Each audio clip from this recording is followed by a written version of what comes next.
Bathroom Breaks and Bedtime Tales presents Grady Hart, The Shadows of Hell's Half-Acre, Episode 4, Part 1, by Sevastian Winters. The evening sun cast long shadows across the cracked dirt streets as Grady Hart rode into Hell's Half-Acre. The town looked like it always had, as if it had been forgotten by time.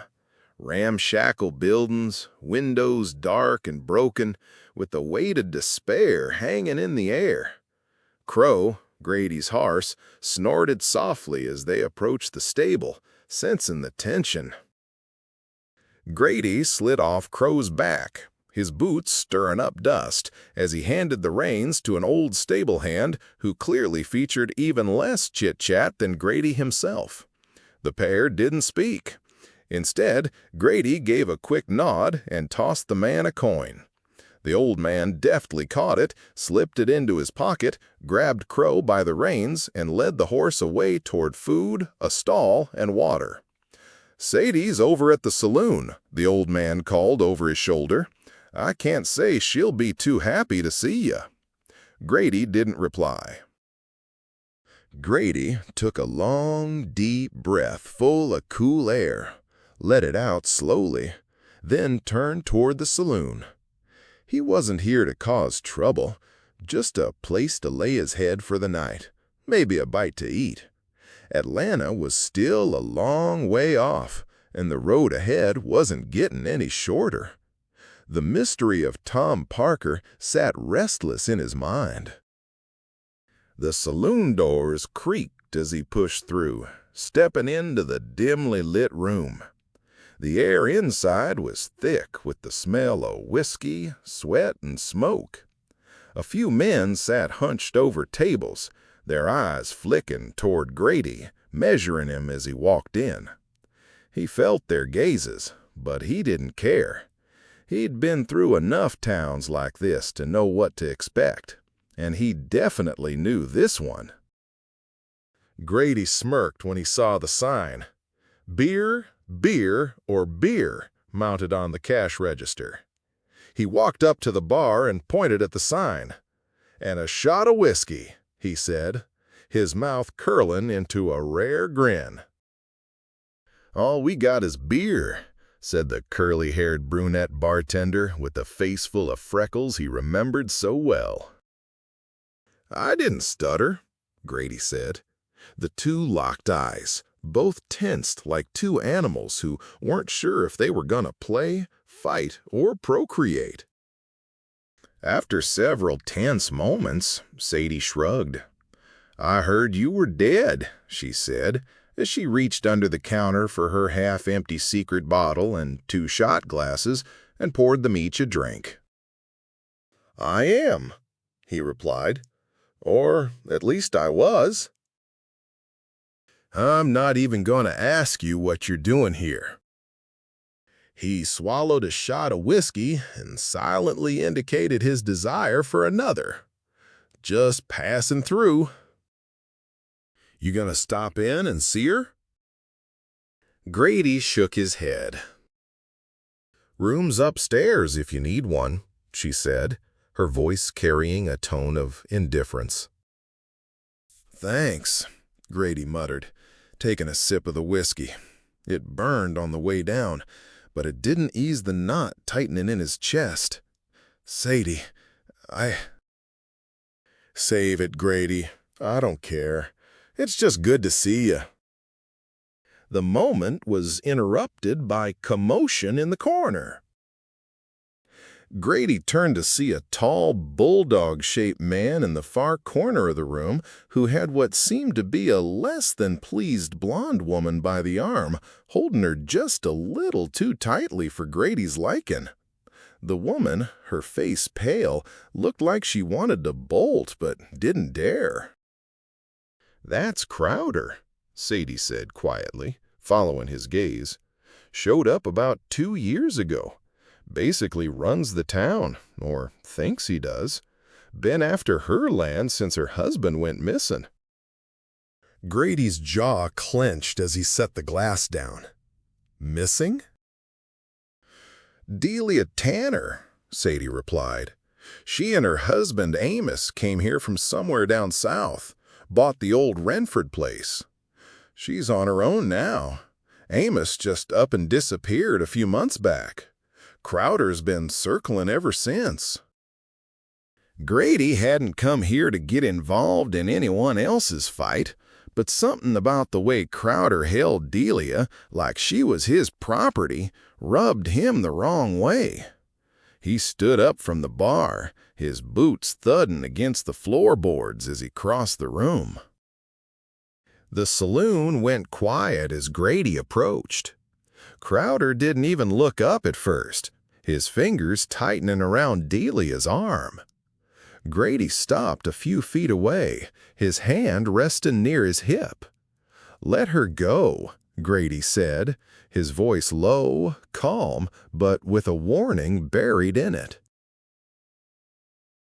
Crowder slowly looked up, his eyes flicking over Grady, assessing him with a cold, predatory look. His smile twisted into something ugly, but he didn't release Delia. "You must be new around here," Crowder drawled. "You don't know how things work." Grady didn't move, his voice staying steady. "Let her go." Crowder's smile faded. His grip tightened for a split second before he let go of Delia's arm. She stumbled back, her eyes wide as she slipped away from the table. Crowder stood up slowly, his bulk towering over Grady. His hand hovered near the gun at his side.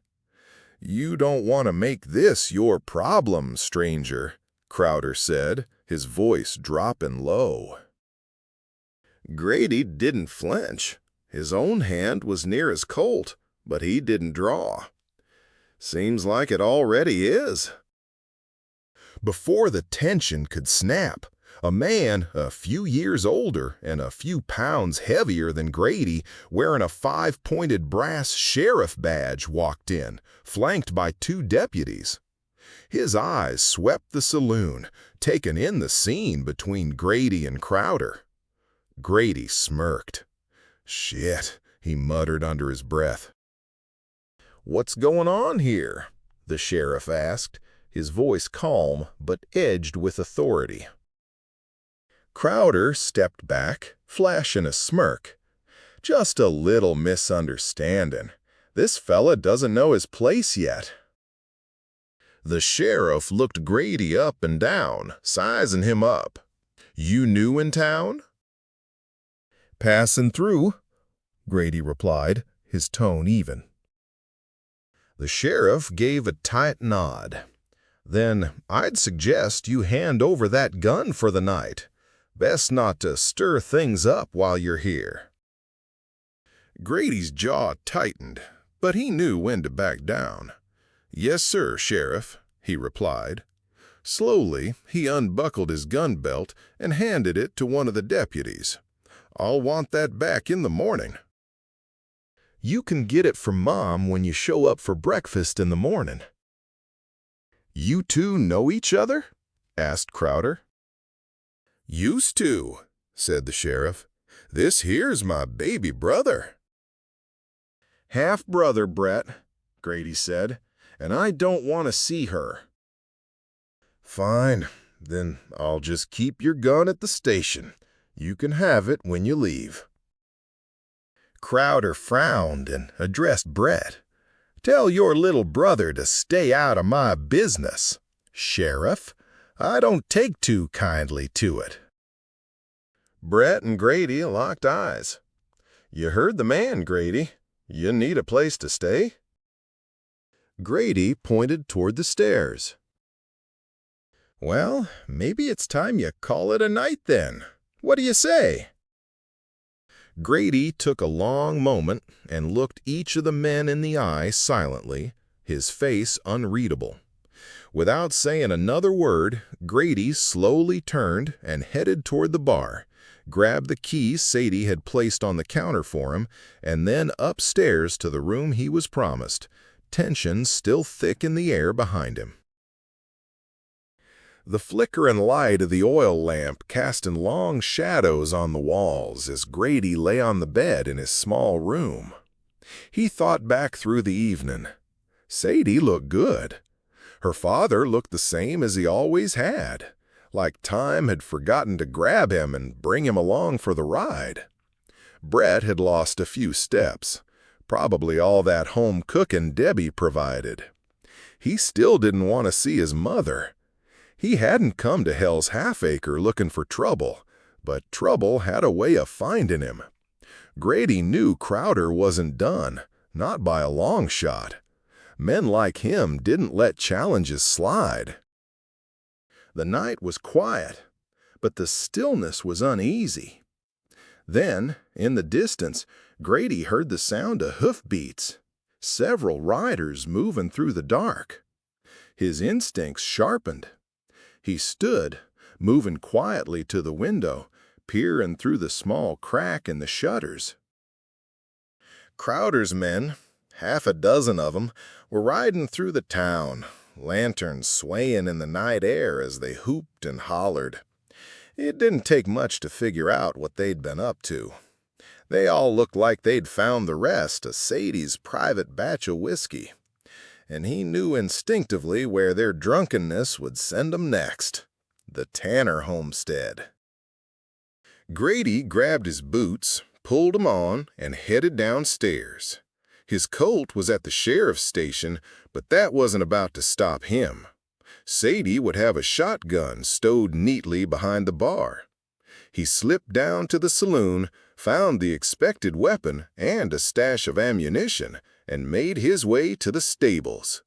Crow was waiting, ready as ever. Grady saddled him quickly and rode hard toward the Tanner place, the wind biting at his face as the night closed in around him. With any luck, he'd get there before Crowder and his men. The Tanner homestead sat on the edge of town, a lonely structure against the black sky, a single lantern glowing faintly through the window. Grady reined Crow in just short of the house and dismounted. He could hear the riders approaching now, their hoofbeats heavy in the distance. Delia stood on the porch, her rifle clutched tightly in her hands. Her face was pale, but there was a fierce determination in her eyes. Grady moved toward her, his voice low. "Get inside," he said. "They're coming." Delia shook her head, her grip tightening on the rifle. "They won't stop. They'll kill me and take everything." Grady's jaw clenched as he took the rifle from her hands, checking the rounds. "Not tonight, they won't." The sound of hoofbeats grew louder, and soon Crowder and his men came into view, their lanterns casting long shadows across the property. Crowder's face was twisted with fury as he pulled his horse to a stop just short of the porch. "I warned you," Crowder shouted, his voice dripping with malice. "You should have left when you had the chance." Grady stood firm, the rifle steady in one hand, shotgun in the other. "You can still turn around, Crowder." Crowder's sneer deepened. "You ain't armed enough to take us all." Without another word, Crowder signaled his men, and they charged forward. Grady fired the first shot, taking down the lead rider before he could close the distance. Chaos erupted as the other riders drew their guns, bullets flying in the dark. Grady moved quickly, ducking behind the porch rail as gunfire ripped through the night. He fired again, dropping another rider, but they kept coming. Crowder dismounted, advancing on Grady, his revolver drawn. Grady waited, watching Crowder get closer, his breath steady despite the chaos. Then, in one swift motion, he swung the rifle butt hard into Crowder's ribs, knocking him to the ground. Crowder gasped, clutching his side, his gun slipping from his grasp. Grady didn't give him time to recover. He grabbed Crowder by the collar and dragged him to his feet, slamming him against the porch rail. Crowder's face twisted in pain, his breath coming in ragged bursts. The last of Crowder's men came charging. Grady raised the shotgun and pulled the trigger. It seemed like time stood still as pink mist flew from the center of where the man's face had just been. A mostly headless body fell limp in the dirt at Grady's feet. He turned his attention to Crowder. "Where's Amos Tanner?" Grady growled, his grip tightening on Crowder's shirt. "Laredo. They took him to Laredo," he gasped. "Laredo. They took him to Laredo," he gasped. "Sold him off down south." Grady's eyes hardened, but he didn't let go. "You're done here."